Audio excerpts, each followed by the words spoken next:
Sa hindi po pag-abala, sa mga may Biblia, ating pong buksan ng ating mga scripture. So, tapos na po yung blessing natin, pero yung paksa ko po kasi, yung topic natin ay may kinalaman pa rin sa pag-aasawa. Kaya yung iba kong sasabihin, ay pwede po nating ilagay na lang dito. Samahan niyo po ako sa aklat ng Episo, sa sulat ni Saint Paul, chapter 5, beginning at verse 22.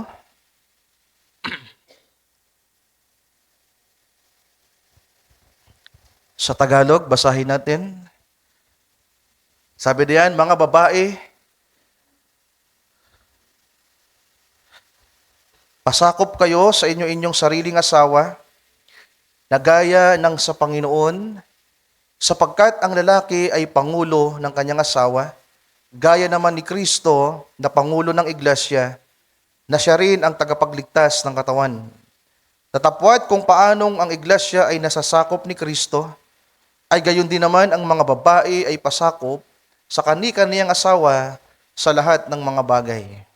Mga lalaki, ibigin ninyo ang inyong asawa, gaya naman ni Kristo na umibig sa iglesia, at ibinigay ang kanyang sarili dahil sa kaniya, upang kaniyang pakabanalin ito na nilinis sa pamamagitan ng paghuhugas ng tubig na may salita, upang ang iglesia ay maiharap sa kanyang sarili na maluwalhati, na walang dungis o kulubot o anumang gayong bagay, kundi ito'y nararapat maging banal at walang kapintasan. Gayon din naman, nararapat ibigin ng mga lalaki ang kani-kaniyang sariling asawa na gaya ng kanilang sariling mga katawan. Ang umiibig sa kanyang sariling asawa ay umiibig sa kanyang sarili, sapagkat walang sino man na napupuot kailanman sa kanyang sariling katawan, kundi kinakandili at minamahal gaya naman ni Kristo sa iglesia. Sapagkat tayo ay mga sangkap ng kanyang katawan, dahil dito'y iiwan ng lalaki ang kanyang ama at ina, at makikisama sa kanyang asawa, at ang dalawa ay magiging isang laman. And verse 32, ito po yung pinakamahalagang bahagi.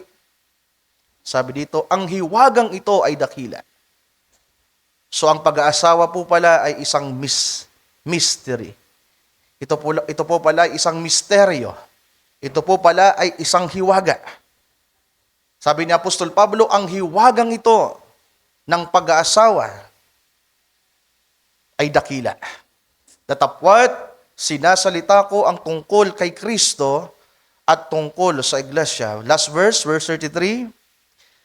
Gayon man ay umibig naman ang bawat isa sa inyo sa kani-kaniyang sariling asawa, gaya ng sa kanyang sarili, at ang babae ay gumalang sa kaniyang asawa. Another scripture sa book of Revelation, chapter 19, verse 7.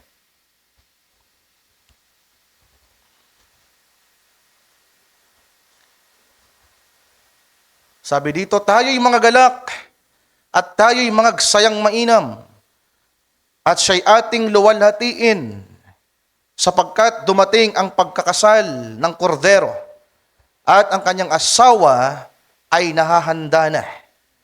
At sa kanya'y ipinagkaloob na damtan ang kanyang sarili ng mahalagang lino, makintab at tunay, sapagkat ang mahalagang lino ay siyang mga matuwid na gawa ng mga banal.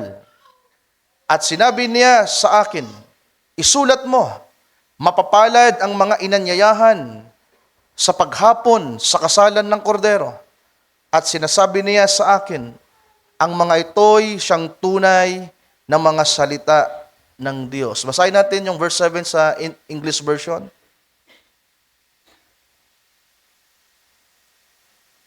Sapagkat dyan po natin kukunin yung ating title, mga kapatid. Sabi diyan, let us be glad and rejoice and give honor to Him, for the marriage of the Lamb is come, and His wife has made herself ready. Tayo po saglit na muling manalangin. Hallelujah. Dakilang Diyos, pagpalain niyo po ang iyong mga salita. Tulungan niyo po kami, Panginoon, na maunawaan ito. Ang iyong lingkod na muli mong binigyan ng pagkakataon na makapagbahagi ay samahan niyo po, Panginoon. Gamitin niyo lamang po ako na isang instrumento na ikaw po, Panginoon, ang magsalita sa aming kalagitnaan. Ikaw din po ang tumulong sa bawat isa. Ito po'y aming maunawaan. Pagpalain niyo po ang iyong mga salita at hayaan na matanggap po ito ng bawat isa sa amin. Dalangin namin ito sa mo, hinihiling sa iyo at sa iyo pong dakilang pangalan. In Jesus' name we pray. Amen. And amen. You may be seated, mga kapatid.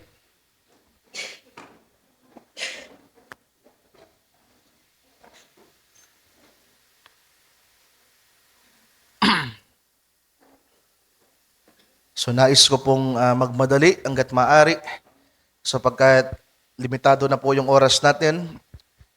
Sikapin ko na ito ay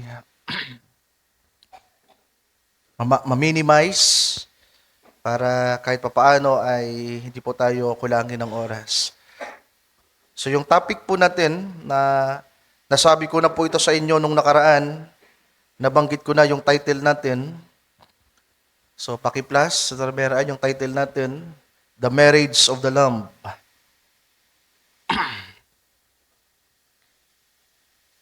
Ang kasal ng kordero.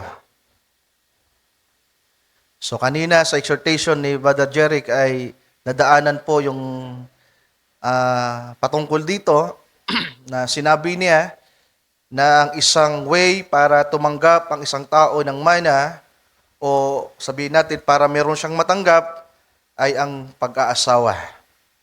Yung una sabi niya ay pagiging anak. Para tumanggap ang isang tao ng mana, kinakailangang maisilang siya. Meron siyang mga magulang na magkakaloob sa kanya. At ang pangalawa ay sa pag-aasawa. So ito po ay scriptural. Ito ay ayon sa Bible na kapag ang isang babae ay nag-asawa na, mga mahal kong kapatid, kung babasahin yung Biblia, ito po yung customary na sabi ng Bible, kung ano yung pag-aari ng lalaki, nagiging pag-aari na rin ng babae. So ganun po sa Bible, mga mahal kong kapatid. Actually, kung ang Biblia po pagbabatayan natin, walang anuman po dapat na manggagaling sa babae. Di ba? Ang babae lang talaga yung kukunin. Kung magbabasa kayo ng Bible, pati yung mga magulang ng babae, binibigyan ng dowry. Binibigyan po yan. Hindi naman yun bilang kabayaran, kundi yun ay kaloob, yun ay pagkilala, pagpapasalamat na yung mga magulang or yung pamilya ng babae ay ibinigay nila yung kanilang anak sa magiging asawa nito. So ganun po sa Bible, mga kapatid. At sa ibang bansa, yung may mga customary pa rin na kapag aasawahin yung isang babae, pupunta yung lalaki, yung kanyang pamilya na mayroong dalang dowry. May dalang mga ginto, di ba, kayamanan, at ipipresenta yun sa pamilya. At kapag nagustuhan ang mga magulang ng babae ay merong part sa pagpapasya. Kung papayag sila o hindi, mga mahal kong kapatid. Tatanggapin nila ito kung ito yung magugustuhan nila at then ipagkakatiwala nila ang kanilang anak. So, lalaki dapat ang magbibigay. At ganyan po ang ating Panginoong Hesukristo. Sapagkat ang Biblia, mga mahal kong kapatid, ang mga nangyari sa lumang tipan, ang nangyari po sa Israel ay anino, shadow, o sabihin natin, ito ay mga tipo, paglalarawan o halimbawa kung ano ang nasa kaisipan ng Diyos. Lalong-lalo po sa pag-aasawa, mga mahal kong kapatid. Ang iglesia, tayo bilang mga mananampalataya, hindi lamang tayo itinuring ng Diyos ng mga anak. Sa Biblia, itinuring tayong kaibigan ng Panginoon. Di ba? Itinuring niya tayong partner sa business. We are co-heirs, yung co-workers ng ating Panginoon na kung paano ang ating Panginoon ay nagtrabaho.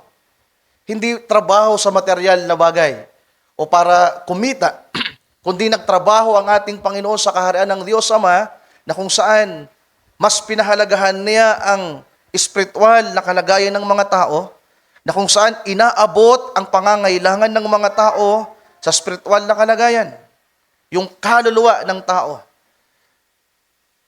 Sabi ng ating Panginoon, ang trabaho ko ay gawin ang kalooban ng aking Ama na nagsugo sa akin. At ano yung ginawa ng ating Panginoon 2,000 taon ang nakalipas? Mga kapatid, ipinangaral ang katotohanan. So tayo po ay mga katrabaho ng ating Panginoong Hesus. Ipahayag ang katotohanan. At ito po yung ginagawa natin, mga mahal kong kapatid.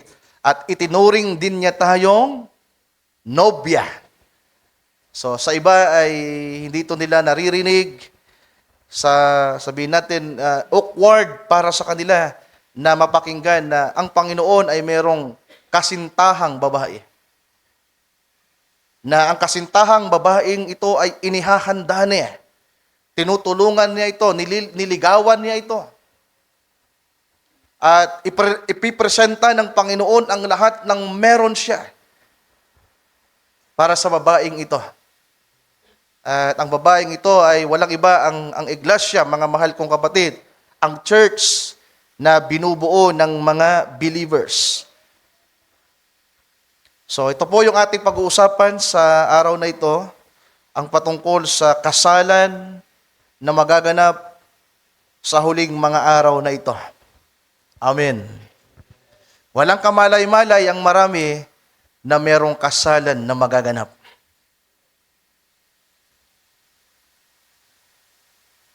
Sa unang pagparito ng ating Panginoon, nang ialay niya ang kanyang buhay, ang nakita lamang ng marami ay may mga anak ng Diyos na inabot. Sa lahat ng sumampalataya at tumanggap sa ating Panginoong Jesucristo, John chapter 1 verse 12, ay binigyan ng karapatan na maging mga anak ng Diyos. Sa kanyang unang pagparito, lahat ng tumanggap at sumampalataya sa ating Panginoon ay binigyan ng karapatan na maging mga anak. And we thank God for that. Tayo ay naging mga anak ng Diyos sa pamamagitan ng pananampalataya. Pero sa kanyang ikalawang pagbabalik, hindi po mga anak ang kanyang babalikan. Ang kanya pong babalikan ay asawa. It speak about relationship, mga kapatid, sapagkat kung merong pinaka mataas na relasyon sa ibabaw ng lupa na tinipan ng Panginoon na kanyang inakda, ito ay ang pag-aasawa. Kung merong pinaka-intimate na relationship, ito ay ang pag-aasawa. Alam nyo, yung pagiging tatay at sa anak, di ba? Pag ang kanilang anak ay nag-asawa na, aalis din yung kanilang anak. Di ba? Pero yung mag-asawa, mananatili yan hanggang kamatayan, hanggang sa ikalawang buhay. Yan ay pang-eternity, mga mahal kong kapatid. So, hindi lamang pagiging mga anak ang nais ng Panginoon na relasyon na maiportray, kundi pagiging asawa. Kaya nga, kung babalikan natin yung Episo, ipinakita dito na ito'y mystery, mga mahal kong kapatid. Sa verse 32, sabi na Apostol Pablo, ito ay dakilang hiwaga. Ibig sabihin, kung ito ay hiwaga, nangangailangan ito ng kaunawaan, mga mahal kong kapatid. Ephesians 5 verse 32, Sir Meran, masud na para yung mga bisita natin, nakikita pa rin nila. So ito po ay isang hiwaga. Ibig sabihin, hindi ito basta-basta maiintindihan ng mga tao. Ang isinusulat dyan ni Pablo, mga mahal kong kapatid, ay patungkol sa pag-aasawa. Sabi niya, mga lalaki, mahalin ninyo ang inyong mga asawang babae. Mga babae, pasakop kayo sa inyong mga asawang lalaki sa lahat ng bagay. Naniniwala po ba kayo, mga mahal kong kapatid, na may paniniwala ang Diyos? Tayo may paniniwala tayo. Iba-iba ang paniniwala natin. Iba-iba ang ating pagkaunawa sa mga bagay nating nakikita at naririnig o nararanasan. First time kong itatanong ito sa iglesia, sa church, kasama na sa mga visitors natin, naniniwala po ba kayong may paniniwala ang Diyos?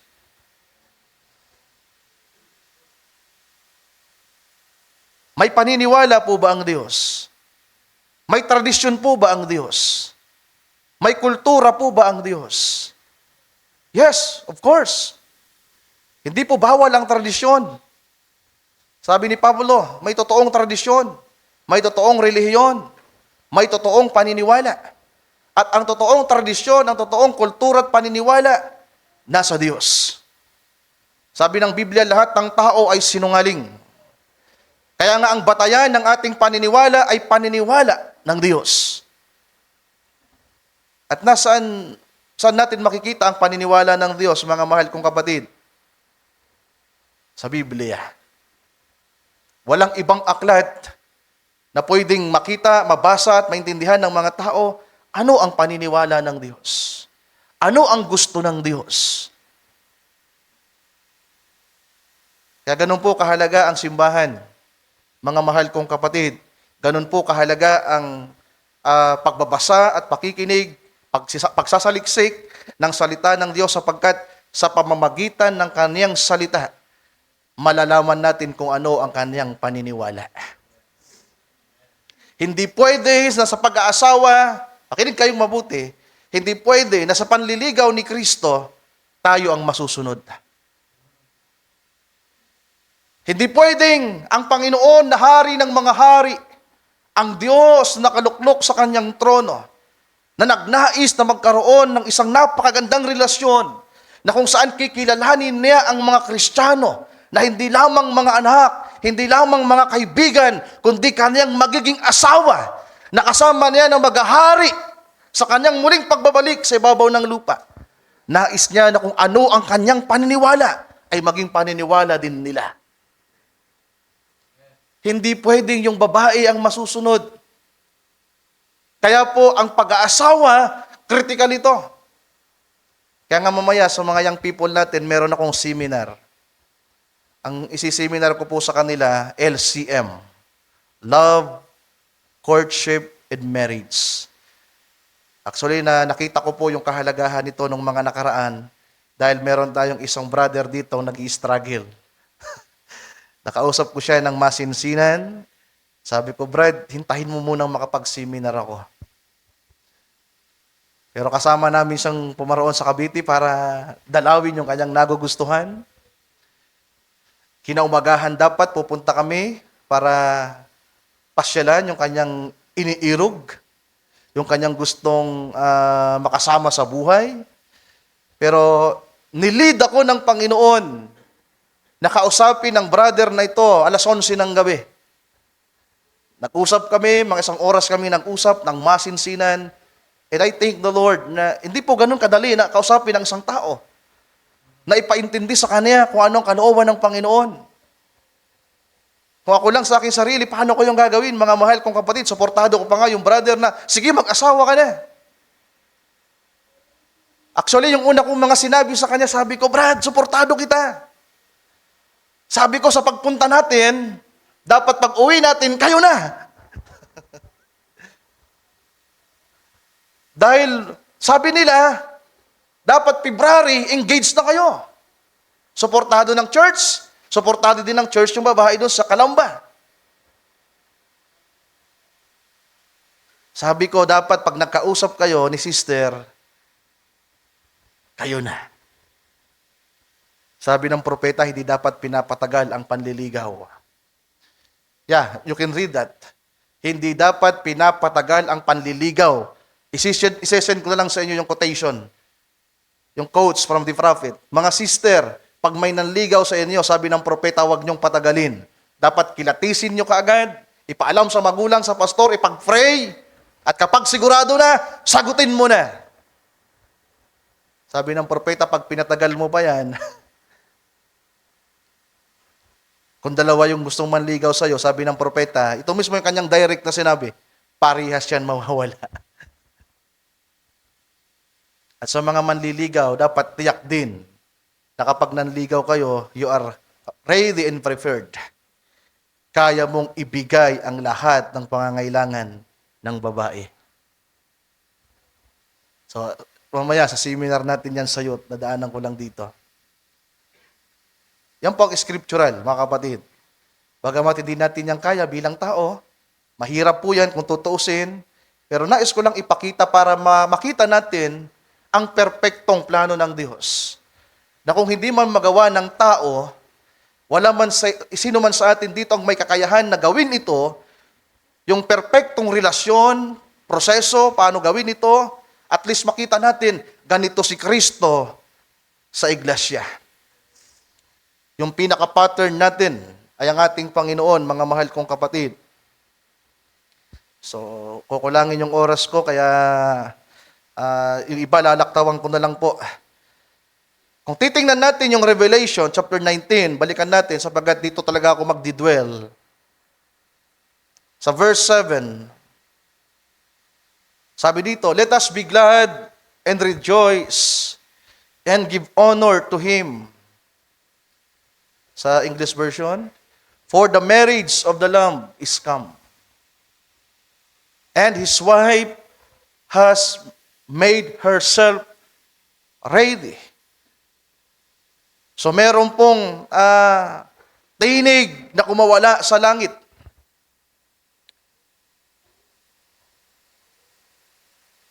Actually, yan po ay magsisimula sa verse 1. Ibaba natin sa verse 1, Sir Mary Ann. Sabi dito, and after these things, I heard a great voice of much people in heaven, saying, Hallelujah! Salvation and glory and honor and power unto the Lord our God. For true and righteous are His judgment.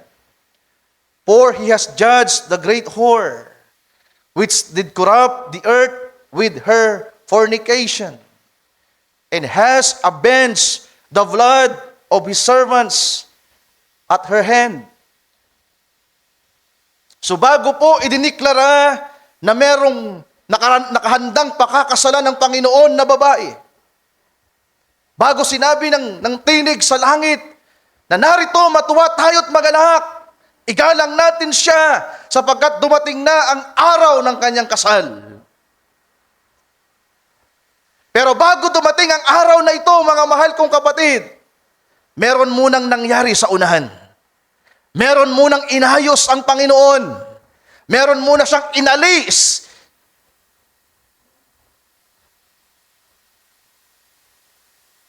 Maraming naghihintay sa Panginoon. Do you believe that? Maraming tao sa ibabaw ng lupa.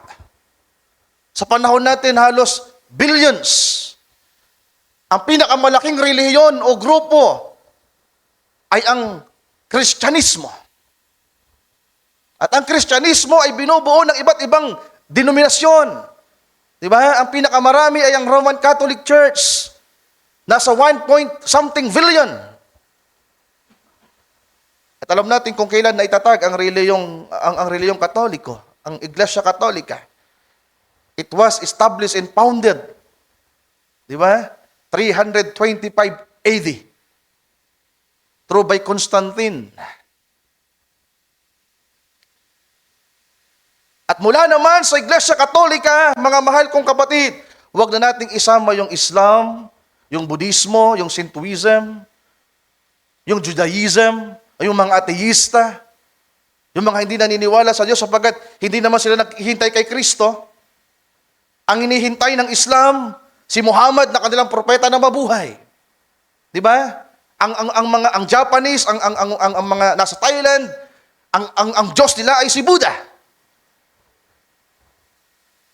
Sa Indonesia, ang kanilang paniniwala ay Hinduismo. Ang dami nilang Diyos. At ang marami pang mga bansa, iba-iba ang Diyos na kinikilala. At isa sa tinatanaw nila, isa sa inaasahan nila na ang Diyos na ito ay magliligtas sa kanila. Na kung meron mang pangalawang buhay, kung meron mang eternity, yung Diyos na kanilang nakilala ay makakasama nila. Pero nagpapasalamat tayo sapagkat ang nakilala nating Diyos ay ang Diyos ng Israel. Nagpapasalamat tayo sa dami ng Diyos na ipinakilala sa ibabaw ng lupa. Ang nakilala nating Diyos ay ang pumanaog 2,000 taon ang nakalipas. Siya na nag-alay ng kanyang buhay. Siya na napako sa krus ng Kalbaryo para sa atin. Inalay niya ang kanyang buhay, hindi para sa mga anak ng Diyos. Marami pong mga anak ang Diyos. Pero kukunti lang ang kanyang kikilalaning nobya. Marami pong ligtas, mga mahal kong kapatid. Sa paghahari po ng ating Panginoon, marami pong ligtas. Sabi ng Biblia, many are called, but few are chosen. Marami pong ligtas. Hindi po natin mabibilang ang ligtas mula sa panahon ni Adan. Di ba? Mula sa panahon ni Noah, sa lumang tipan, napakarami na po ng taong nabuhay sa ibabaw ng lupa. At sa panahon natin, napakaraming tao, marami pong taong ligtas. At ilan po sa mga taong yan ay mga anak ng Diyos. Kinilalang mga anak ng Diyos, nagkaroon ng relasyon bilang tatay nila ang Diyos. Pero ang pinakamataas na relasyon na meron sa hiwaga ng banal na kasulatan ay ang nobya ni Kristo. Sapagkat ang nobya ni Kristo ay kasamang maghahari ng Panginoon na paghaharian ang maraming mga anak ng Diyos. Well, ang maging anak ng Diyos, ang maging parte ng kaligtasan ay maganda na po, mga kapatid. Sabi nga ng iba, kahit tagapunas lang daw sila sa palasyo ng Panginoon. Pero ano bang gusto natin? Di ba? Yung gusto natin ay yung pinakamataas na uri ng relasyon, mga kapatid. Sapagkat yung isa sa ipagkakaloob ng Panginoon sa kanyang magiging asawa, bukod sa meron silang eternal life, na ipahayag ni Brother Jerry kanina yung mga tinatawag na inheritance at pamana, isa sa meron ang nobya ni Kristo sa darating na panahon, ay kung ano ang kalagayan ng Panginoon, gayon din sila. Alam nyo ba na ang kalagayan ng Panginoon ay glorified, mga kapatid? Pag sinabi pong glorified, maluwalhati ang kanyang kalagayan. It is super, sabi natin, makapangyarihan ang kanyang katawan, makapangyarihan ang kanyang kalagayan. Bagamat ang ating Panginoon ay nasa langit ng mga langit, pero hindi siya saklaw ng dimensyon na meron ng tao. Kaya bagamat andun siya sa kanyang trono, sa pakiwari ng Panginoon, mga kapatid, sa kanyang paningin, kasama niya tayo ngayon. Nakikita niya tayo. Hindi man tayo magsalita, alam niya yung nasa isip natin. Do you believe that? Ganyan ang kalagayan ng ating Panginoon. Kung gugustuhin niyang magpakita ngayon, pwede siyang magpakita. Pero hindi pa tamang panahon. Naisulat sa banal na kasulatan ng ating Panginoon, umakyat sa langit. Nakita ng mga tao, nakita ng mga apostoles na ang Panginoon biglang umakyat sa langit. Di ba? Bigla siyang umangat. At nung parting andun na siya sa mga ulap, bigla siyang nawala. Ang tawag po dyan ng Bible ay glorified form. Isang makapangyarihang katawan ang taglay ng ating Panginoong Jesucristo. At lahat ng nobya ng Panginoon ay magkakaroon din ng ganong uri ng katawan. Kaya ngayong hinihintay nating pangako, basahin natin, mga mahal kong kapatid, sa Episo o sa Thessalonian na lamang, 1 Thessalonian chapter 4. May nakalagay po dito, ang title dito mismo, sa sulat ni Pablo ay The Coming of the Lord. Sabi sa verse 13, Sister Mera, pwede bang pumunta tayo sa e-sword natin? Sa e-sword, tingnan natin sa e-sword. 1 Thessalonians chapter 4, verse 13. Para lang makita ng marami sa atin.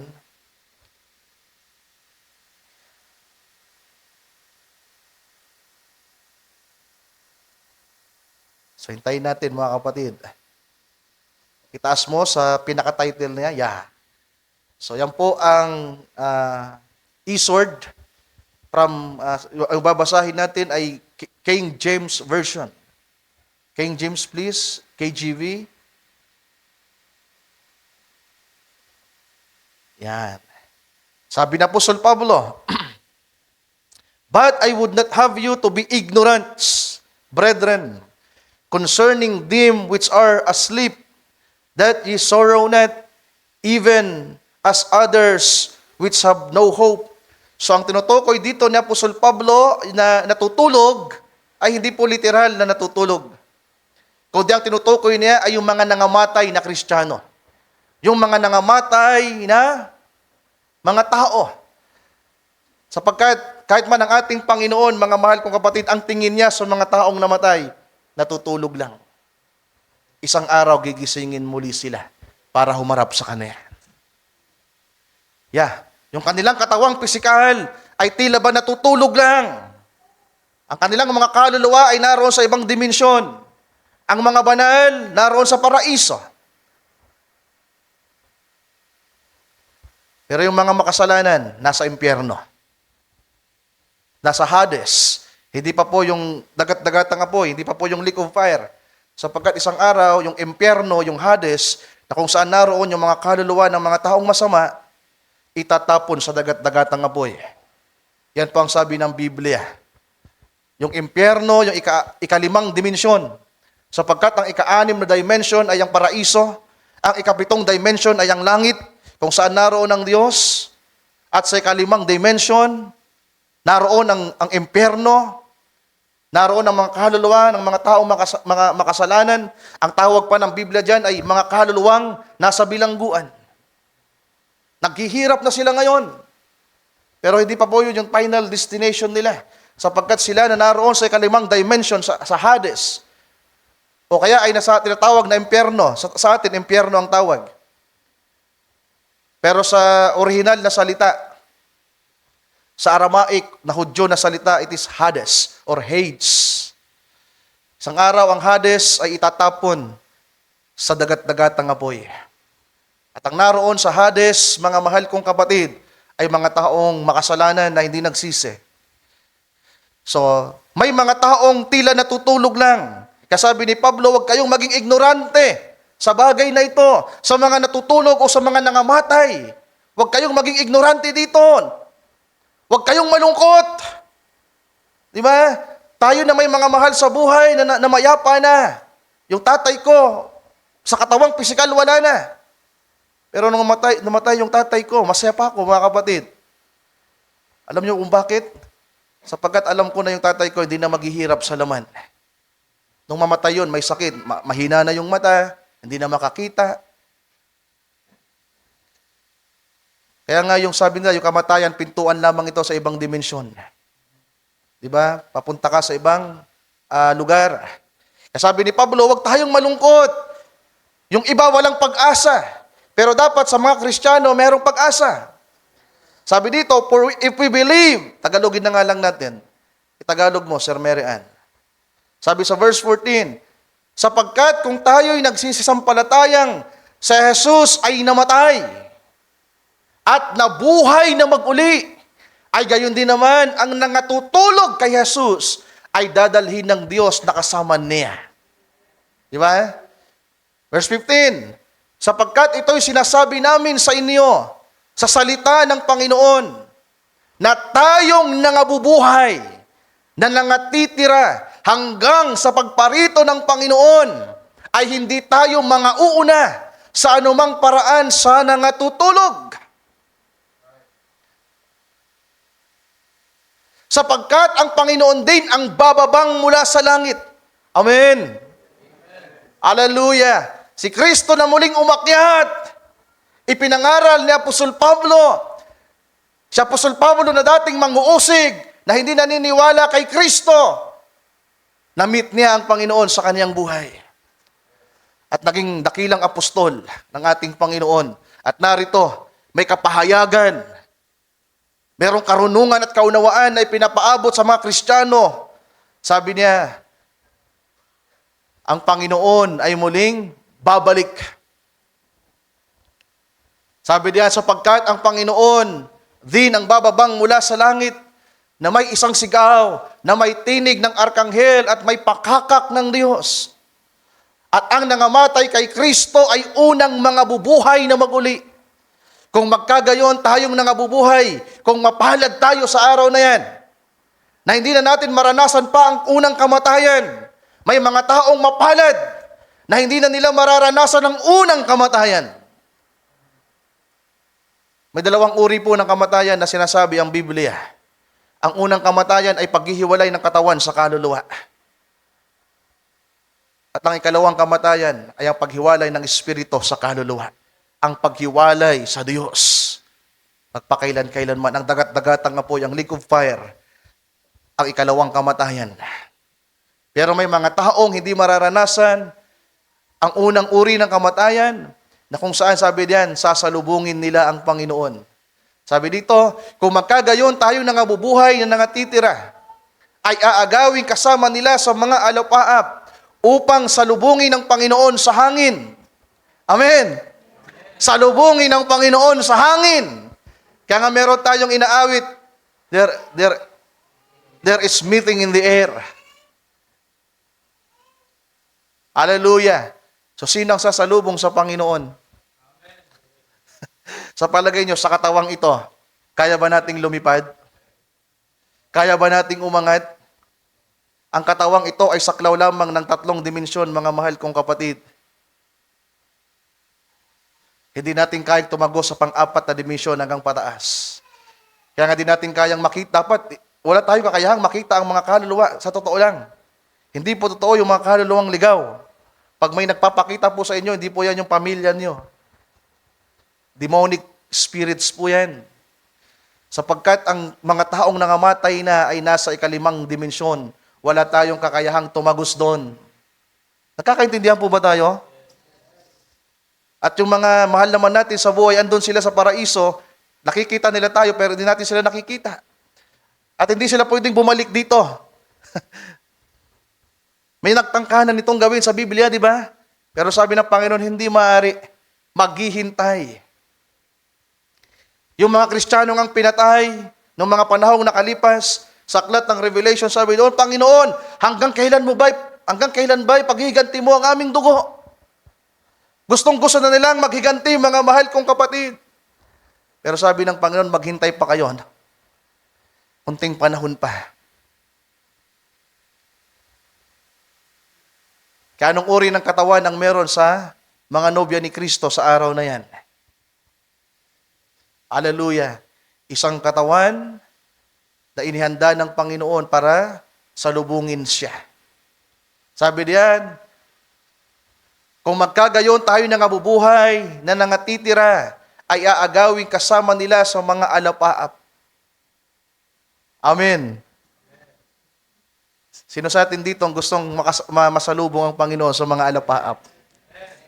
Hindi po yan fairy tales. Hindi po yan movie. Hindi po yan drama. Hindi po yan karton na kagaya ng Dragon Balls. Di ba? Si Goku lumilipad. Nakakarating sa iba't ibang galaxy. Ito po ay salita ng Diyos.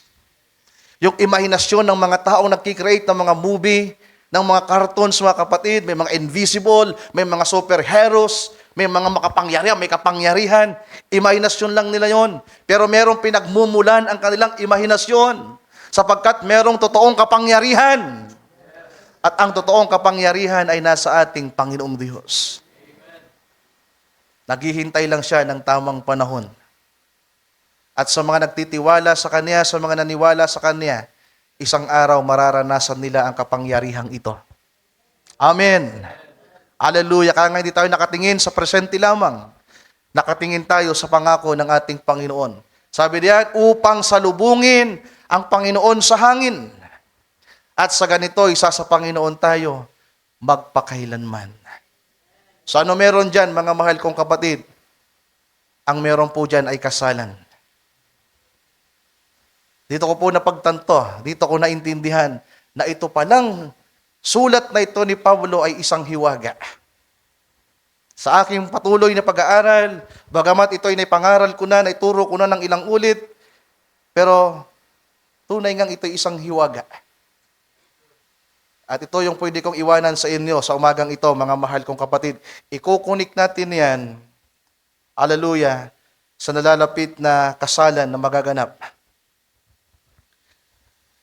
So ulitin ko, balik tayo doon sa Revelation 19, na bago idiniklara at ipinahayag na ikakasal na ang kordero at ang kanyang asawa ay nakahanda na.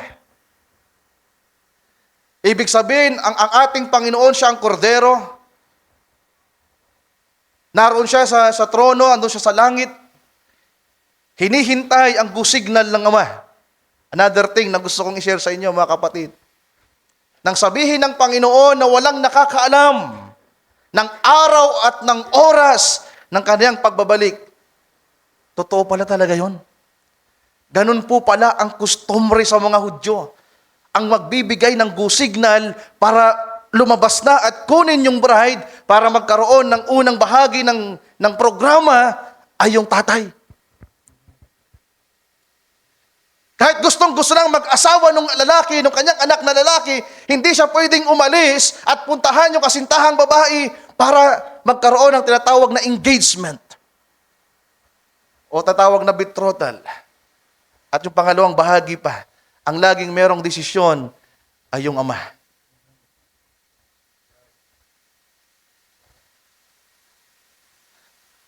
Pero bago idiniklara na merong kasalang magaganap, mga kapatid, meron munang inalis ang Panginoon.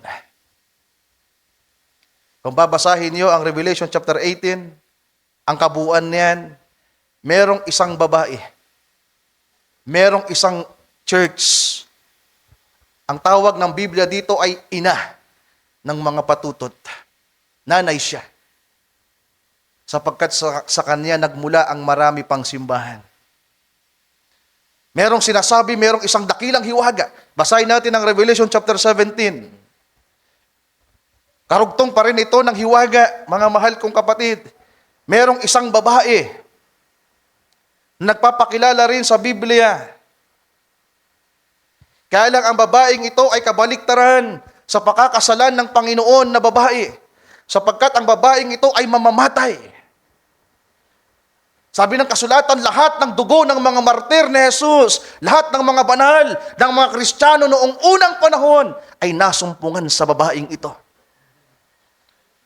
Millions of Christians, Diyos, ang kanyang ipinapatay. Merong isang simbahan sa kasaysayan ng lupa na nagpapatay ng napakaraming tao. Sino po ang nakakalam? Itaas ang kamay. Diba? Marami pong pinatay ang Islam sa larangan ng relihiyon. Hanggang ngayon magulo sa Middle East ang Israel sa pagitan ng mga Arabic countries. Milyon po ang pinapatay ng mga Islam. Pero wala pong sinabi ang pinatay nila sa ipinapatay ng iglesyang ito na hindi Islam. Kung marami pong ipinapatay ang Islam, mga mahal kong kapatid, meron pong isang simbahan na mas marami po ang ipinapatay at marami pa siyang papatayin sa huling mga araw na ito. Lahat ng hindi makakasama sa kasalan, lahat ng hindi makakasama sa pag-agaw, sa pagsalubong sa Panginoon, ang simbahang ito na pinakamalaki sa ating panahon, ay gagawin niya ulit ang kanyang ginawa nung unang panahon. At mas matindi ang kanyang gagawin. Lahat ng Kristiyanong maiiwan na hindi makikiisa sa kanya sa tinatawag na feast and covenant na kanyang gagawin, ipapapatay. Kaya yung mga anak ng Diyos na maiiwan na hindi kasama sa pag-agaw, hindi mararanasan ng kasalan sa pagitan ng kordero at ng nobya, mararanasan nilang sila'y patayin. You can read that in Revelation chapter 13. Papatayin niya ang mga Kristiyano sa panahon na yan. Pero yung nobya ni Kristo, kasama na niya doon. Pwede ba nating palakpakan ng Panginoon?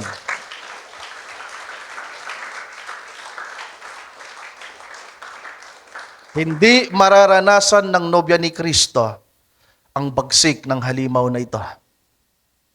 Hindi mararanasan ng mga nobya ni Kristo ang bagsik ng hayop na ito. Basahin nga natin bago ang 17, Sir Marian, Revelation chapter 13. So napakayaman po ng salita ng Panginoon. Di ko alam kung paano ko magtatapos, kung saan ko ito dadalhin. So magpapatianod po ako sa leading ng Panginoon, mga kapatid. Sa Revelation chapter 13 sa Tagalog. Alam nyo, yung Biblia ng lola ko dati, may Biblia yun eh. Yung lola ko, siya po ay Katoliko, nanay ng mama ko. Kahit po yung Katoliko, talaga nagbabasa yun ng Biblia. Napakakapal ng Biblia noon. Kapag binabasa ko ito, itong part na ito, hindi ko alam kung may nabasa kayong ganun ding Biblia. Hindi po hayop yung mababasa niyo. Kundi ang mababasa dyan, sabi, at siya'y tumayo sa buhanginan ng dagat at nakita ko ang isang halimaw. Meron ba kayong nabasang Biblia na halimaw yung sinasabi? Taas nga ang kamay. Yeah. Yung mga dati pong Biblia. Yung lola ko, may hawak yun na Biblia, kulay green po yung cover. Ang mababasa nyo dyan ay hindi hayop. Sa English kasi yan ay beast. So, sabi diyan, at siya'y tumayo sa buhanginan ng dagat at nakita kong isang hayop. Pero anong uri kaya ng hayop? Sabi yan na umaahon sa dagat, na may 10 sungay at 7 ulo. At sa kanilang mga sungay ay may 10 diadema. At sa kanyang mga ulo ay may pangalan ng kapusungan. Verse 2. At ang hayop na aking nakita ay katulad ng isang leopardo. At ang kanyang mga paa ay gaya ng sa oso. At ang kanyang bibig ay gaya ng bibig ng leon. At ibinigay sa kanya ng dragon ang kanyang kapangyarihan. At ang kanyang luklukan at dakilang kapamahalaan. Tuloy-tuloy natin. At nakita ko ang isa sa kanyang mga ulo na waring sinugatan ng ikamamatay. At ang kanyang sugat na ikamamatay ay gumaling. At ang buong lupa ay nanggilanas sa hayop. It is a prophecy, mga mahal kong kapatid. Ito ay propesiya. Meron daw halimaw, meron daw hayop na, tingnan niyo verse 3, Sir Marian, meron daw isang hayop na nanggilalas ang buong lupa. Literal kaya ito? Try to imagine that, yung kanyang ulo, leopardo, yung kanyang paa, uso, yung kanyang bibig, leon. Katakot-takot naman ang itsura ng hayop na ito. It is symbolical. Ito ay simbolo lamang, isang kapangyarihan ang ipinapakita dito. Merong dragon at merong halimaw. At alam naman natin kung sino yung dragon. Di ba? Sa Revelation chapter 12, sabi doon, ang dragon, ang matandang ahas, ang serpente, si Satanas. Yeah. Ang tawag ng Biblia dyan ay ang matandang ahas, ang dragon, si Satanas. At ang dragon daw ay may ibinigay na kapangyarihan sa hayop. At yung hayop ay merong 10 sungay. Yung hayop ay merong 7 ulo. At sa kanyang mga ulo ay merong 10 sungay. Sa pagpapatuloy, tingnan niyo, at sila'y nangagsisamba sa dragon. It is about worship. Nang makita nila yung hayop na waring sugatan na muling nabuhay, kailan ito nangyari sa kasaysayan ng lupa? Na meron daw isang hayop na merong 7 ulo, merong 10 sungay, at yung isang ulo ng hayop ay nasugatan. At nang gumaling yung hayop, nang ginalas ang tao sa buong mundo. Muntik na pong bumagsak ang pagan Rome, mga mahal kong kapatid. Dati nananakop ang Roma by force. Sinakop tayo, di ba? By force. Sinakop nila ang buong mundo by force, dala ang relihiyon. Yeah. Pero dati, nang sila ay imperyo pa, nang sila ay kaharian pa, nang hindi pa nila ipinopromote ang religion, ang kanilang dala ay politika at kapangyarihan. Sinasakop nila ang buong mundo, ang Roman Empire. At ang kapangyarihan na nag-akda ng kamatayan ni Kristo sa panahon na yon ay ang kapangyarihan ng Roma. Ang humuli sa Panginoon ng mga sundalo ay sundalo ng Roma. Wala pa po noon Roman Catholic Church. Ang meron noon Roman Empire. ang ika-6 na ulo. Ang unang ulo, Egyptian Empire. Ang ikalawang ulo, Assyrian Empire. Ang pangatlong ulo, ang Babylonian Empire. Ang pang-apat na ulo, ang Persian Empire. Napapanood nyo ba yan, mga kapatid? Sa panahon ni Moses, merong Ehipto. Sa panahon ni Daniel, merong Assyria, merong Babylonia, merong Persia. At pagkatapos ng Persia, dumating si Alexander the Great. Nasa history yan. Si Cyrus. Sapagkat ang namayagpag na kapangyarihan na ulo na nangunguna sa ibabaw ng lupa ay ang Greece. Pero nang mamayagpag ang Roma, nang dumating ang mga emperor, ang mga Caesars, ibinagsak nila ang mga dakilang kagaya ni Alexander the Great. At ang namayagpag, mga mahal kong kapatid, 2 years ago, ang namayagpag ay ang Roman Empire. You can search that in history. At ang kapangyarihan na nagpatnugot para ipapako ang ating Panginoon ay ang kapangyarihan ng Roma. Ang ika-6 na ulo ay ang Roman Empire. At nasugatan ito. Pero muling nabuhay. Muling gumaling. Kung kaya't ng ika-7 ulo, pag sinabi pong ulo, mga mahal kong kapatid, it is head, kapangyarihan.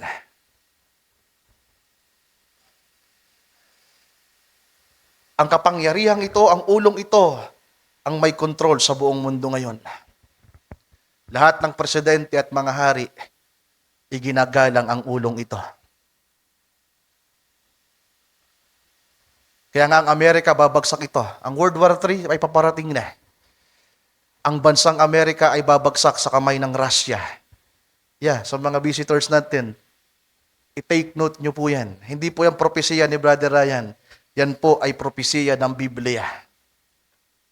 Sabi ng Bible, ang Amerika ay nagmataas ng sobra-sobra.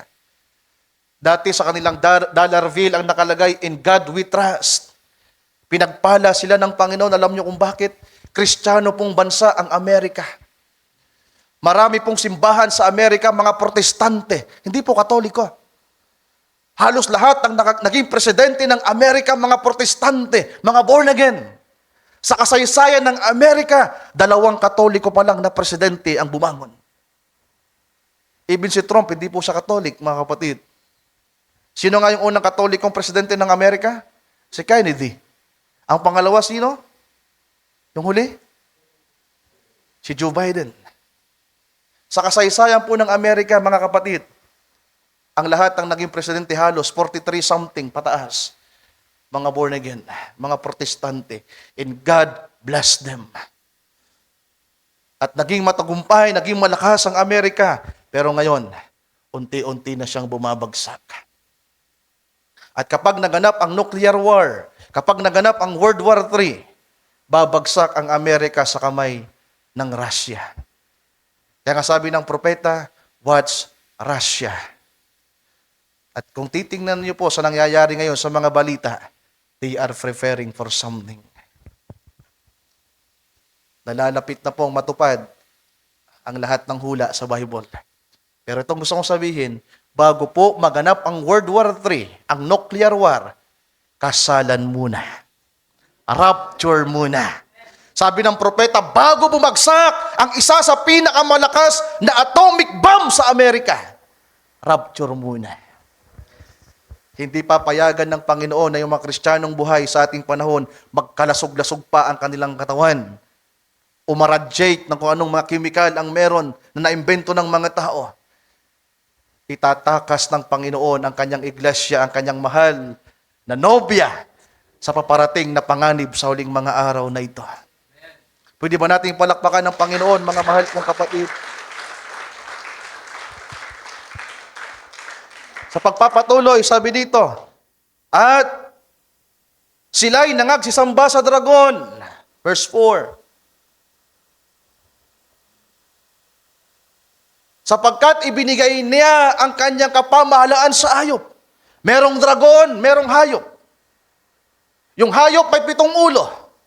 Ang dragon, si Satanas, Invisible siya, hindi siya nakikita. May nakakita na ba dito kay Satanas? May nakakita na po ba dito ng demonyo? Pero alam nyo ba na ang mga demonyo nasa tao? Pinag-aralan na natin ito. Sapagkat ang mga demonyo ay mga spiritong nagpuposes sa tao. At ganoon din po si Satanas, mga kapatid. Kaya di ba yung sumiping kay Eva na naging tatay ni Cain? Si Satanas sa pamamagitan ng serpente. Bakit merong Cain na mamamatay tao? Bakit yung panganay ni Adan, ni Eva, di ba? Sinungaling, naghalit sa kapatid, pinatay ang kapatid, nagrebelde, sapagkat ang dugong nananalaytay sa kanya, ang espiritong nananalaytay sa kanya ay hindi galing sa Diyos. Ang unang pinoses ni Satanas, nang likhain ng Diyos ang tao sa ibabaw ng lupa, dalawa lang, si Adan at si Eva. Pero merong nilikha ang Panginoon na kagaya ng tao para maging katuwang ni Adan na magbabantay sa lupa. At sabi ng Biblia, ang tawag dito, serpente, hindi po ahas. Ang tawag dito, serpente. You can read that in Genesis chapter 3. Ang tawag sa kanya ay serpente. At sabi ng Biblia, ang serpente ang pinakamatalino at pinaka-wise, pinakamarunong sa lahat ng hayop na nilikha ng Diyos. Ang tanong, nasaan na ang serpente ngayon? Pwede mo bang i-plus, Rameran, Brother Ochot, kahit nagsinasabi ko lang? Genesis chapter 3, verse 1 sa English. Sa Tagalog po kasi ahas na eh. Pag sinabing ahas, Tagalogin mo, pamilyar sa atin yung ahas, yung gumagapang. Tama ba? Pero sa English, yan po ay serpent. Bago po yan naging ahas, yan po ay kagaya ng taong nakatayo. Nagsasalita. Gwapo at matipuno, malakas. Kaya nga nagustuhan ni Eva. Katingnan nyo, saan galing yung mga gwapo? Saan galing ang mga marunong? Ang mga taong matinding dumibate, makipagdiskusyon? Sapagkat ang karunungan galing sa Diyos, ang dala niyan, kapayapaan. Mga kapatid, pero ang karunungan na mapagmataas, hindi po yan galing sa Diyos. Meron niyang pinagmulan. Ang unang pinoses ni Satanas para sirain niya ang plano ng Diyos. Hindi si Adan, sapagkat hindi niya kayang iposes si Adan. Ang pinoses po ni Satanas, mga mahal kong kapatid, ay ang serpente. At ang serpente ay lumapit kay Eva. Di ba? Nag-usap sila. At merong nangyari. Nang kainin ni Eva yung ipinagbabawal ng Diyos, nang ito ay tanggapin niya na inaalok ng serpente, kinain niya. At nang makain niya, ipresenta din niya sa kanyang asawa na hindi pa dapat eh. Ang pag-aasawa ay merong tamang panahon, ang pagkakaroon ng anak ay merong tamang panahon, ang pagkakaroon ng anak ay ginagawa ito sa tamang lugar, sa tamang oras, sa tamang layunin. Ang pagkakaroon ng anak ay hindi para sa kasiyahan lamang ng tao. It is not for pleasure. Pero anong ginawa ni Satanas? Ipresenta ni Satanas ang isang uri ng pag-ibig, kasiyahan na hindi galing sa Diyos. Ang tawag dito ay pita ng laman, lust or pleasure.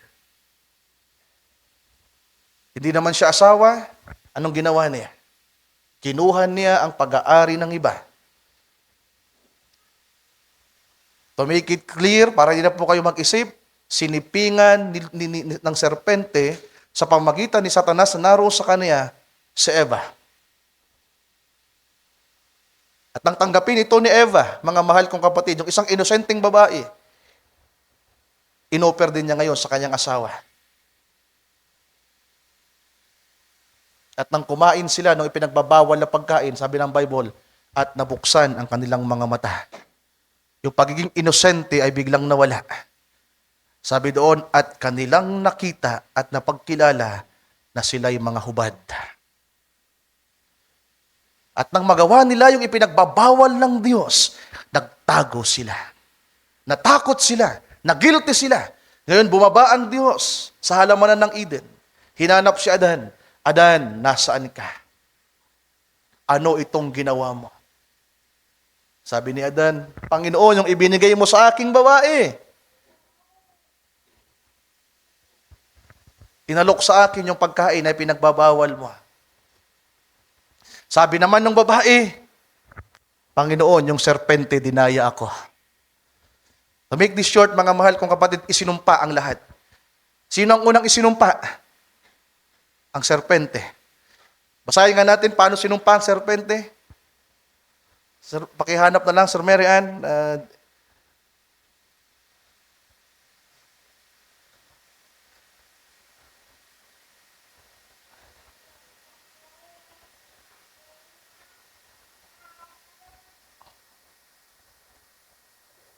Sa verse 13,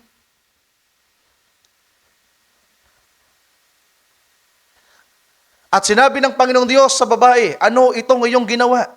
At sinabi ng babae, dinaya ako ng ahas at ako'y kumain. So ulitin ko, sa English yan ay serpent.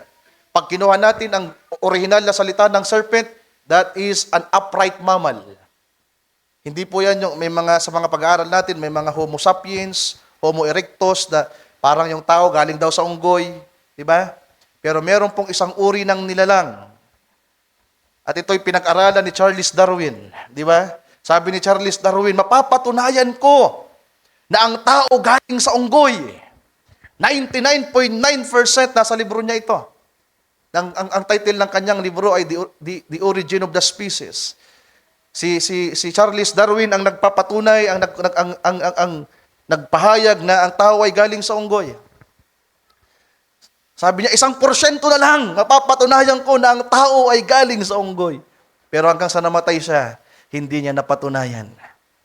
Sapagkat yung gusto niyang patunayan, mga mahal kong kapatid, isinumpa na ng Diyos. Mula sa isang serpenteng matalino na dapat kasama ni Adan sa halamanan ng Eden, pinakamarunong, pinakamagaling, sabi natin, pinakamatipuno sa lahat ng hayop. Sabi ni Eva, dinaya ako ng serpente at ako'y kumain. Verse 14. At sinabi ng Panginoong Diyos sa serpente, sapagkat ginawa mo ito, ay sumpain ka ng higit sa lahat ng hayop at higit sa bawat ganid sa parang. Ang iyong tiyan ang ilalakad mo mula sa araw na yon. Ibig sabihin, bago siya sinumpa ng Diyos, siya ang pinakamataas na uri ng hayop. Pero nang siya ay magkasala, nang dayain siya, nang ipusi siya ng kaaway, ibinaba siya ng Diyos sa pinakamababang kalagayan. Sabi ng Panginoon, mula sa araw na ito, gagapang ka. At mula sa araw na ito, ang magiging pagkain mo ay alikabok. Sa palagay nyo, mabubuhay pa kaya ang serpente? Alikabok ang pagkain? To make this short, mga mahal kong kapatid, nawala po ang serpente. Namatay ang serpente. Kung paanong si Adan namatay, si Eva namatay sa kalagayang pisikal, mas naunang namatay ang serpente. Pati yung kanyang kapariha, na serpente din, namatay din. Ang dragon, merong pinoses, at sa pamamagitan ng serpente, ng hayop na ito, nagawa niyang sirain ang plano ng Diyos. Nagkaroon ng kamatayan. Mga kapatid, pero sa binabasa natin sa Revelation, balikan natin.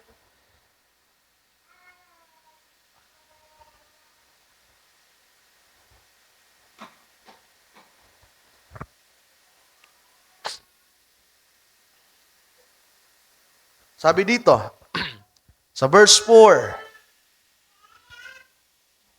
at kanilang sinamba ang dragon, 13:4.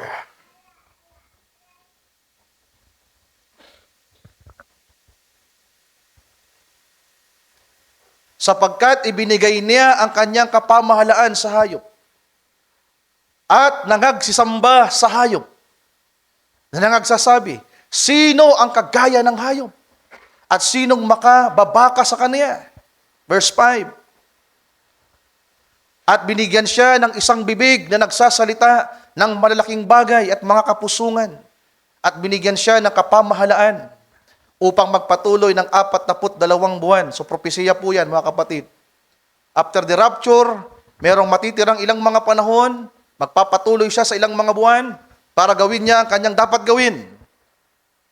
Sabi sa verse 6, at ibinuka niya ang kanyang bibig sa mga kapusungan laban sa Diyos upang pusungin ang kanyang pangalan at ang kanyang tabernakulo, gayon din naman ang mga nananahan sa langit. Verse 7, at ipinagkaloob sa kanya na makipagbaka sa mga banal at pagtagumpayan sila at binigyan siya ng kapamahalaan sa bawat angkan at bayan at wika at bansa. So binigyan daw ang hayop na ito ng karapatan, mga mahal kong kapatid, na makipaglaban sa mga banal. At sino yung mga banal na ito? Yung mga anak ng Diyos na maiiwan na hindi makakasama sa rapture. Ipapapatay silang lahat. In verse 8, at ang lahat ng nangananahan sa lupa ay magsisisamba sa Kanya, na ang kanya-kanyang pangalan ay hindi nasusulat sa aklat ng buhay ng kordero na pinatay buhat ng itatag ang sanglibutan. So hindi po to literal lamang na hayop, mga mahal kong kapatid. Para ipakita ko sa inyo na hindi mga hayop ang tinutukoy dito, sa meraan atras ka sa chapter 12, basahin lang natin itong bahaging ito. Sa verse 9,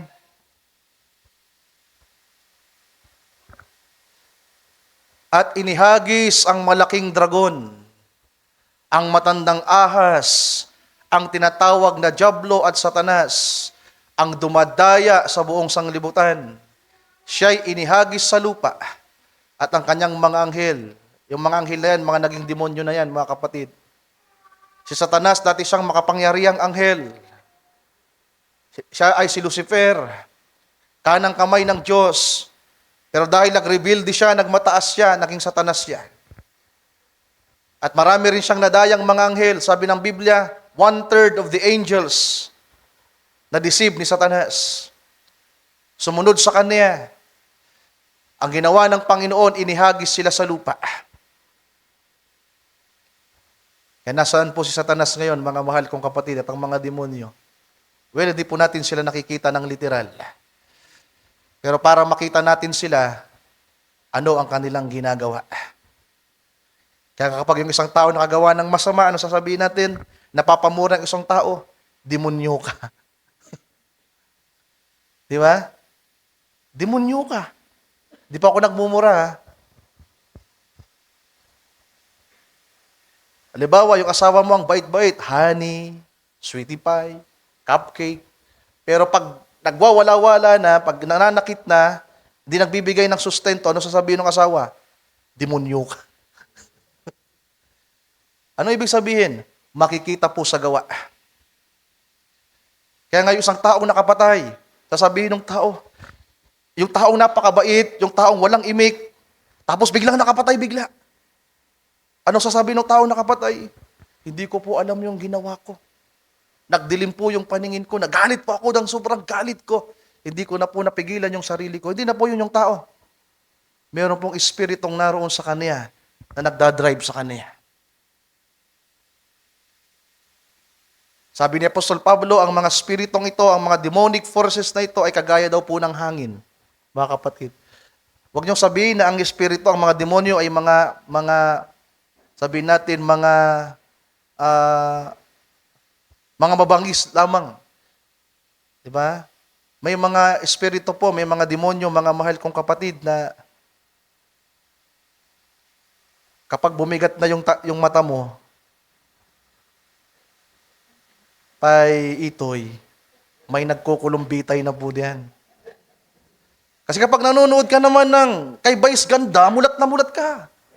Pero pag nagsisimba ka na, hindi mo nakikita merong ako po sa nagkakarabalintong na. Yeah. Ang tawag po dyan ay espiritu ng antok. Espiritu ng pagkatulog. Yeah, totoo po yan mga kapatid. Lahat ng gawain ng tao, meron pong nagdadrive diyan. At ganito po yung gagawin ng dragon sa huling mga araw, mga mahal kong kapatid.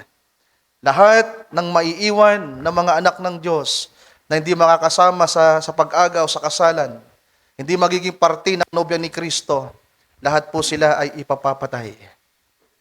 Lahat po ng Kristiyano na hindi tatanggap ng tatak ng hayop ay ipapapatay.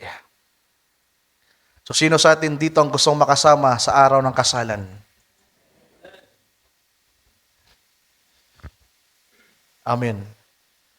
So, nag-introduction pa lang po ako. Wala pa po tayo sa ating pinaka-topic. Meron po akong 5 page, mga kapatid. Nasa unang page pa lang po ako. Kaya sa mga visitors natin, humingi ako ng pasensya. Kung hindi nyo na po ito mas maiintindihan pa at hindi nyo na po masusundan pa. Pero sa mga kapatid na nandito, we will have a part 2, mga kapatid. So, sundan natin ang part 2 nito, Lord willing, sa darating na Miyerkules. So, hindi ko po naibigay ang dapat kong ipahayag sapagkat napakahaba ng paksang ito. Pero sapat na po siguro na naipaabot ko na merong kasalang magaganap. Merong inihahandang kasalan ang Diyos. Hallelujah. At sa kasalang ito, mapalad sila sapagkat niligawan sila ng Panginoon, ipinaramdam ng Panginoon ang pag-ibig sa kanila, at tinanggap nila ang pag-ibig ng Panginoon na inaalay niya sa mga Kristiyano. At kung ano ang paniniwala niya. Kung siya ay hari, sasanayin niya ang kanyang magiging asawa na maging reyna. Kung dati ang damit niya ay pangmahirap lang na damit, I'm sorry to say that, just for an example, parang fairy tale, example lang. Dating si Cinderella ay simpleng tao lang, katulong lang doon sa palasyo, di ba? Simple lang siya. O sabihin pa natin, sa paglalarawan, yung dati nating kasuotan ay wala sa tamang kaayusan. Pero bibihisan tayo niya. Ibibigay niya ang tamang kasuotan para sa atin. Para maging karapat-dapat tayong reyna. Huwag niyong sabihin, mga brothers, na magpipistida tayo ha. It's a symbolic lamang. It is symbolic. Baka sabihin niyo, reyna kayo doon. Huwag po kayong malilito. Kaya nga sabi ng Biblia, isa itong misteryo. Isa itong hiwaga. Lahat po, halos ang sinasabi sa Biblia ay simbolo. At kung ito ay simbolo, mga mahal kong kapatid, kung ito ay propesiya, kung ito ay misteryo, kung ito ay hiwaga, then meron itong karunungan na nandito. So siguro hanggang dito na lang muna, mga kapatid. Ang mahalaga ay merong kasalan na magaganap at inihahanda ng Panginoon ang kanyang pakakasalan. Pagpalain tayo ng ating Panginoon, natin siyang palakpakan sa oras na ito.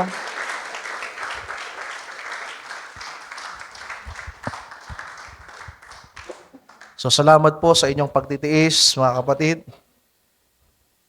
So, kung may mga nasabi man po ako sa mga bisita natin na kung hindi nyo po kayang tanggapin, palabasin nyo lang po dito. Palabasin nyo lang po sa kabila. Pero kung didiretso po dito, sa puso at nasaktan ko po kayo, humihingi po ako ng paumanhin. Sinasabi ko lang po yung sinasabi ng Biblia at kung ano po yung aking naiintindihan.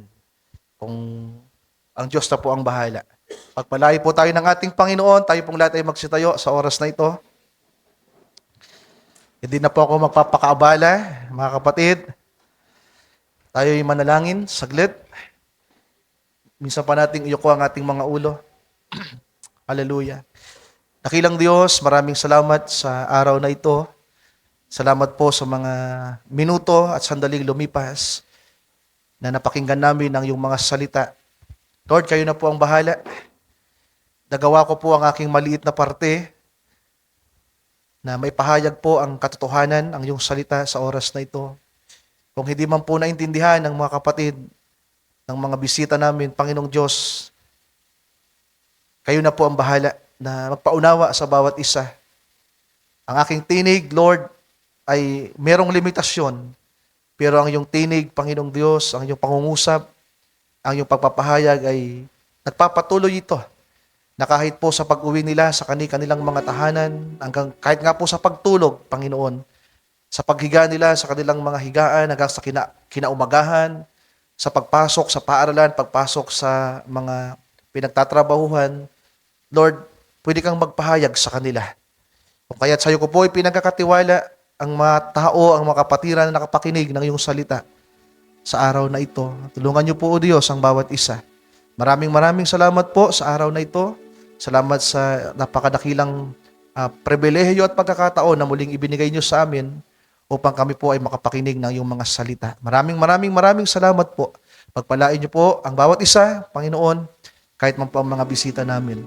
Sa iyo namin itinataas ang lahat ng ito at dalangin namin sa iyo. Hinihiling sa iyo lamang at sa iyo pong dakilang pangalan. In Jesus' name we pray. Everybody says Amen. Amen.